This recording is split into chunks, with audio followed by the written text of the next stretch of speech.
Fala pessoal, estou gravando com esse Ventisol VAP 60, modelo MX-G3. Esse ventilador, pessoal, comprei no ferro velho já faz tempo. Ele até estava ligando, só que ele estava fraco. Aí o defeito que ele tinha é que um dos filamentos da bobina estava rompido. Só que eu consegui recuperar, consegui fazer um jumper, estava rompido numa parte de fácil acesso, então eu consegui fazer um jumper, pessoal. Ele voltou a funcionar. Foi feita uma limpeza geral nele, que estava bem sujo também. E ele já estava, pessoal, faltando o pino de oscilação, a logotipo e também o suporte original. Ele possui a potência de 200 watts, utiliza um capacitor de 2,5 microfarads e ele é bivolt. Aqui do lado da capa do motor, ele tem a chave para você selecionar a tensão que você vai ligar ele. Como a rede aqui é 127, então ele está selecionado para trabalhar em 127 volts. Ele não é silencioso, pessoal, é um ventilador bem ruidoso, porém ele venta muito bem. Então, vamos ligar ele aqui. Como ele está sem o dimmer, pessoal, ele vai ligar direto na velocidade máxima. Então vamos lá. Aqui eu coloquei esse cabo nele também.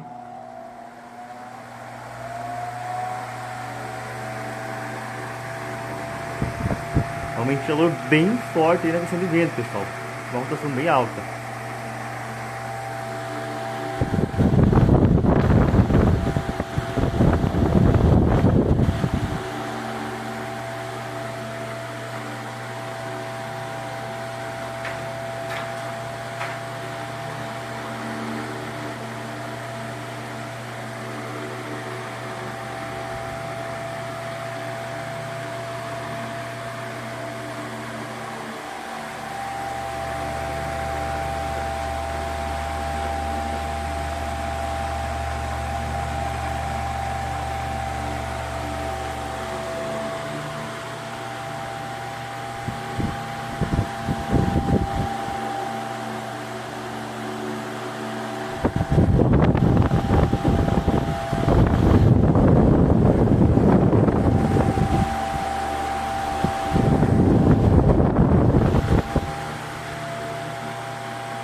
E aqui ele está desligado.